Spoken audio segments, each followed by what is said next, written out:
premier exposé de la journée. Je vais inviter Christian Gerlacher, qui est maître architecte de l'Union européenne, à nous faire part de toute une série de points de vue. On a eu l'occasion d'échanger avant ce colloque avec elle au tout sujet-là. Alors, elle est aujourd'hui maître architecte de l'Union européenne, mais a eu un passé dans la planification des campus universitaires qui est évidemment aussi un regard qui peut nous être tout à fait utile.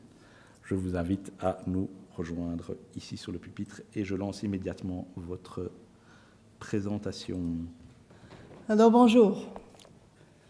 Je vous remercie de votre invitation à votre colloque et de me donner l'opportunité de parler de la perspective européenne. Alors, d'abord, à ma personne, je suis, comme M. Weins a dit, je suis maître architecte de la Commission européenne. Depuis 2020, je suis architecte et je contribue à la stratégie immobilière de la Commission ici à Bruxelles, mais aussi ailleurs. Avant, j'ai travaillé au ministère des Arts et des Recherches en Allemagne, dans une des Länder Hessen, et j'étais en charge de la planification de parcs immobiliers des 14 universités d'État de Land de Hessen. Alors, je connais un peu, je pense, les défis que vous avez ici à l'ULB par rapport à vos campus. Je voudrais vous parler de deux sujets alors. D'abord, je vais vous présenter le pacte vert de la Commission. Je vais vous aussi parler dans ce contexte de la nouvelle politique immobilière de la Commission, ce que nous faisons ici à Bruxelles. Et puis, je vais vous parler de l'université de Francfort, la Goethe-Universität, qui vit une refonte totale de ces 4 campus à Francfort. Et peut-être ça pourrait être intéressant pour vous ici dans ce contexte. Alors, le pacte vert. Peut-être vous en avez déjà entendu. C'était la présidente, Madame Ursula von der Leyen, qui a proposé ce pacte vert en décembre 2019. Et elle a proposé pour l'Union européenne une économie moderne qui est efficace dans l'utilisation des ressources, qui est compétitif et où personne n'est laissé à côté. Alors, en avril 2021, le Parlement européen et les États membres, ils ont voté pour une loi européenne pour le climat. Et c'est là où on a décidé que l'Union européenne voudrait devenir CO2 neutre en 2050, mais on a aussi déjà défini les objectifs assez ambitieux pour 2030. Alors, on n'a plus beaucoup de temps. Puis, alors, la Commission, elle a proposé un paquet d'initiatives. Ce qu'il faudrait faire dans tous les secteurs, et bien sûr, le secteur de la construction, il joue un rôle extrêmement important.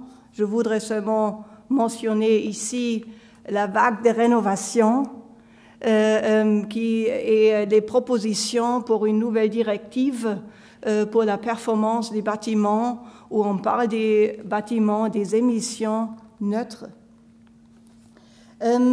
On a le financement de ce plan vert, le pacte vert, et se trouve dans le plan septennial de l'Union européenne. Une grande partie est mise dans le plan de relance qu'on a établi lors de la lutte contre les expériences de la pandémie. Alors, un tiers de tout le budget septennial de l'Union européenne est dédié au pacte vert. Et bien sûr, comme vous avez mentionné, on vit cette période difficile avec la guerre en Ukraine. Et c'est là où la Commission a dit qu'il faut encore accélérer notre transition écologique. Il faut devenir plus indépendante de la Russie, des fossiles de la Russie, alors on a proposé Repower EU à accélérer la transition écologique, à utiliser plus de renouvelables et utiliser plus ce qu'on a chez nous. Qu'est-ce que nous faisons à la Commission? La Commission, elle est déterminée à jouer un rôle de chef de file dans la transition écologique. Nous avons publié en 2022, en avril, une communication qui s'appelle Greening of the Commission. Et c'est une idée de devenir, on veut devenir déjà CO2 neutre en 2030. Et ce paquet est assez intéressant parce que c'est une approche corporate. On a décidé sur une nouvelle politique des ressources humaines qui répond à la digitalisation, au changement de mode de travail, avec une mode de travail hybride. Et puis, on a travaillé sur une stratégie qui touche toutes nos activités pour arriver à cet objectif de devenir CO2 neutre en 2030. Alors, je vous nomme quelques exemples et vous voyez aussi, on parle des bâtiments plus verts et des espaces de travail plus verts. On parle... Comment est-ce qu'on peut... On parle de la mobilité plus verte, de limiter les déplacements aussi de nos collègues.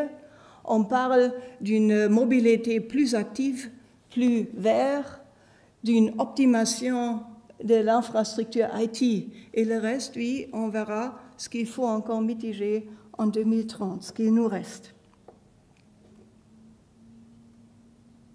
Qu'est-ce que ça veut dire pour notre parc immobilier?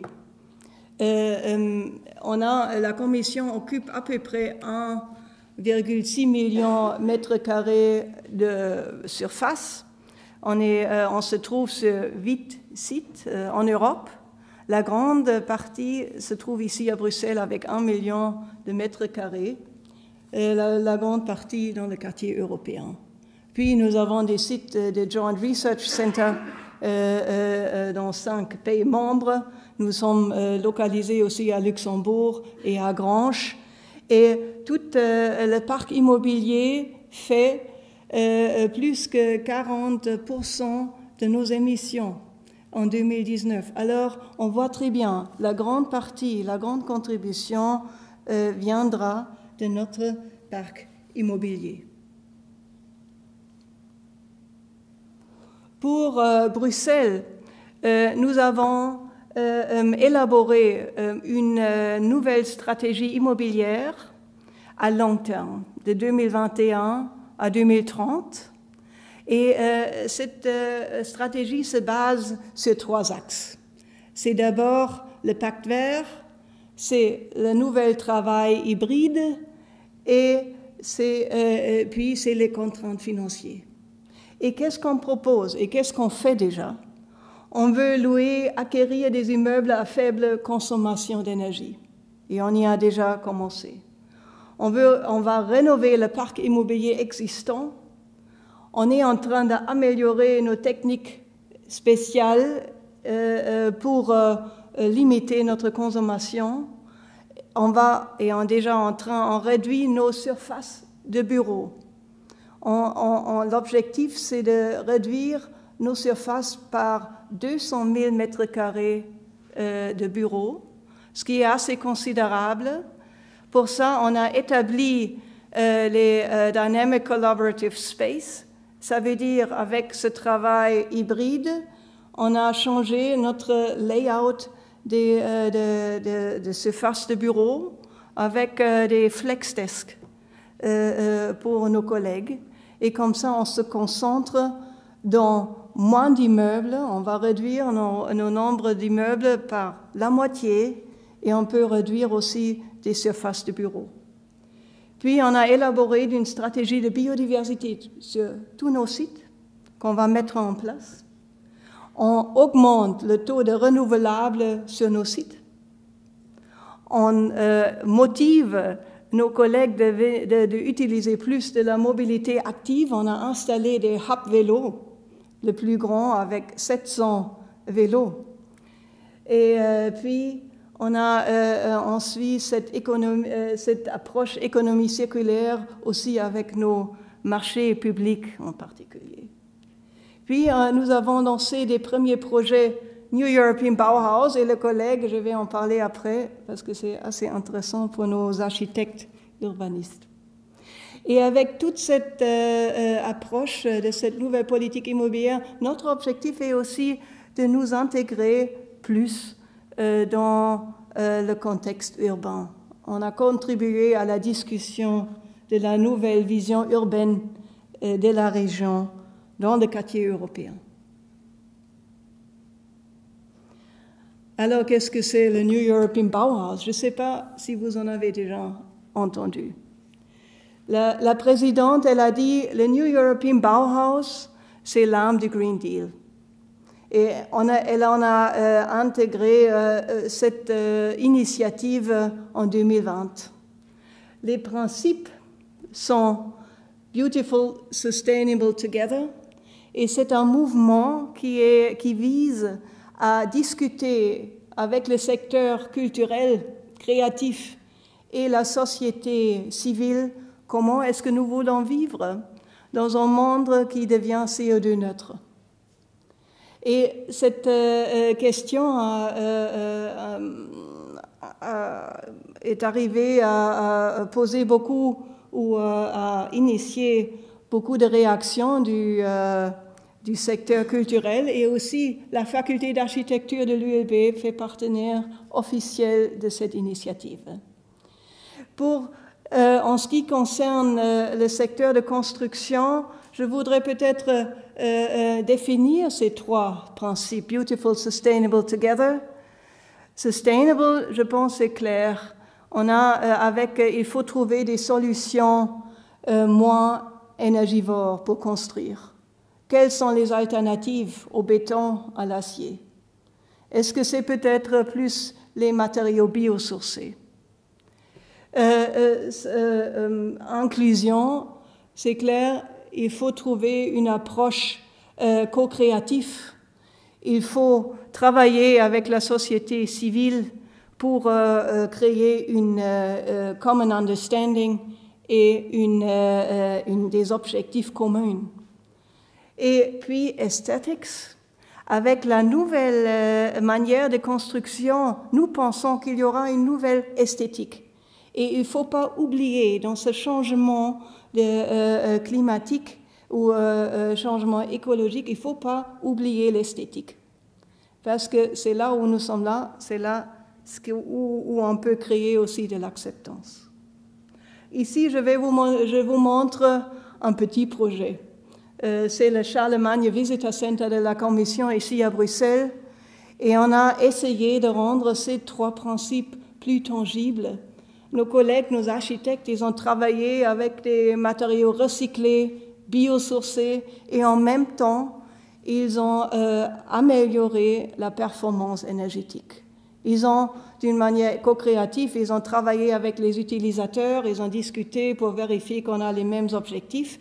Et bon, on a entre autres aussi établi la première toilette gender neutral là-bas. Un autre exemple que je voudrais partager avec vous, c'est le concours de Joint Research Center à Sevilla. J'étais dans le jury. Et le gagnant, c'est Bjarne Ingels, peut-être vous le connaissez. Et il a proposé une power plant pour ce nouveau site. C'est une grande toiture avec les panneaux photovoltaïques.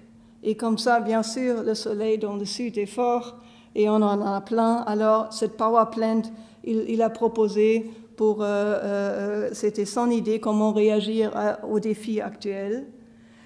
Sous ce toit, il y a une agora publique inclusive qui invite les gens à venir, et en même temps, on a aussi des jardins bien verdurisés pour travailler en calme et avec les collègues. Je vous montre cet exemple aussi parce que ce sont des collègues de recherche qui y travaillent. Et je m'imagine que le travail de vos collègues ici est comparable. Et comme ça me permet aussi de venir à la deuxième partie de mon discours, de vous parler de l'Université de Francfort. J'ai travaillé sur ce projet très longtemps, comme ça je voudrais vous en parler.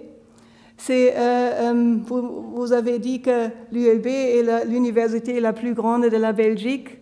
Francfort, avec 45 000 étudiants, et une aussi des universités les plus grandes en Allemagne. Et depuis 2001, cette université connaît une refonte presque totale. Ça fait déjà 20 ans. Alors vous voyez, ce sont toujours des perspectives à très long terme. Mais on a décidé de refaire 4 campus en ville, à Francfort. On a le campus Westend avec les sciences humaines, le campus Riedberg avec les sciences naturelles, le campus Niederrad avec la médecine et l'hôpital universitaire, et on a aussi le campus Ginham, un peu plus petit, pour les sports. Pour financer ce projet, qui est plus ou moins presque à 2 milliards aujourd'hui, on a établi un projet, un budget et un programme d'investissement pour l'infrastructure universitaire au niveau du gouvernement du Land de Hessen. Ça ne couvre pas seulement l'université de Francfort, mais aussi les 13 autres universités du Land de Hessen. On a dit qu'il faut avoir une perspective à long terme, alors il faut créer un programme à part. Et ça nous guide jusqu'à aussi pour les années prochaines. Pour tous les campus, on a des masterplans. On a établi les masterplans avec ce qu'il faudrait faire en étapes. On a créé des comités de pilotage, une gouvernance spécifique pour ça, avec l'université, les ministères qui financent, et aussi les autorités locaux. Parce que, comme vous avez dit, une université joue un rôle important dans la ville. Et puis, sur cette base des masterplans, on a organisé des concours urbains, on a organisé aussi des concours d'architecture pour presque chaque nouvel immeuble ou rénovation. Tout était dans ce grand travail. Voilà le campus Westend, qui est peut-être le plus spectaculaire que je voudrais vous montrer. C'est aussi, il a été créé autour de cet grand immeuble que vous voyez en France, c'est le IG Farbenhaus de Hans Pölzig, avec une histoire très difficile, n'est-ce pas? Pendant la Deuxième Guerre mondiale. Après, cet immeuble était occupé par les Américains jusqu'à la chute du mur de Berlin en 2089. Alors, après, les Américains sont partis et on a eu l'occasion d'utiliser cet espace pour la nouvelle université de Francfort, pour les sciences humaines. On a organisé un concours urbain. Ça, c'était le gagnant, Ferdinand Heide de Francfort, qui a proposé une université dans un parc qui est axée sur l'immeuble de Hans Pölzig. Et peu à peu, on a organisé, sur ce base, on a organisé des concours d'architecture pour les juristes, pour House of Finance, pour les petites facultés, et on y est presque, sauf la bibliothèque, la grande bibliothèque centrale. Il faut y trouver aussi des moyens financiers, mais aussi, c'est aussi bien sûr une question stratégique, comment on a besoin d'une bibliothèque aujourd'hui.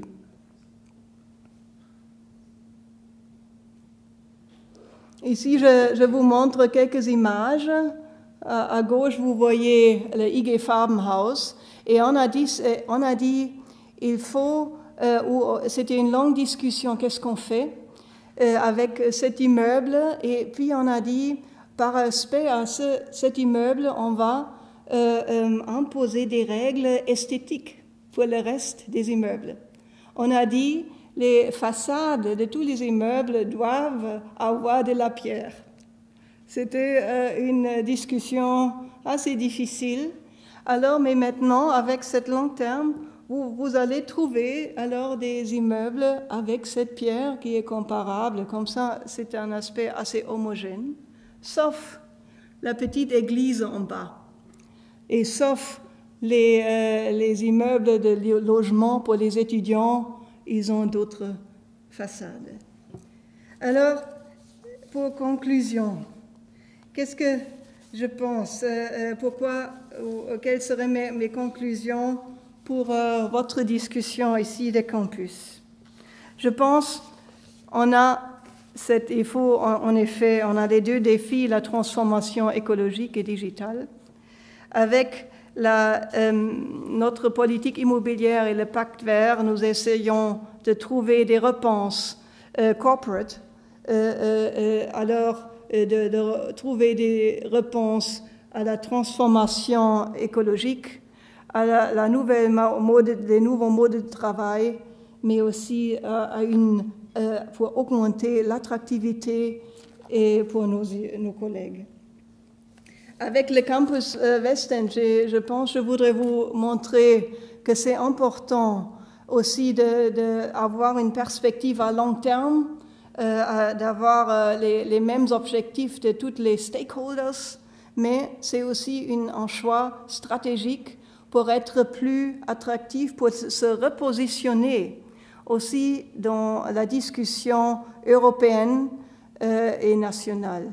C'est un nouveau campus et aussi une question de positionnement de l'université dans le monde de recherche et d'éducation. Et j'ose de mettre 5 thèses.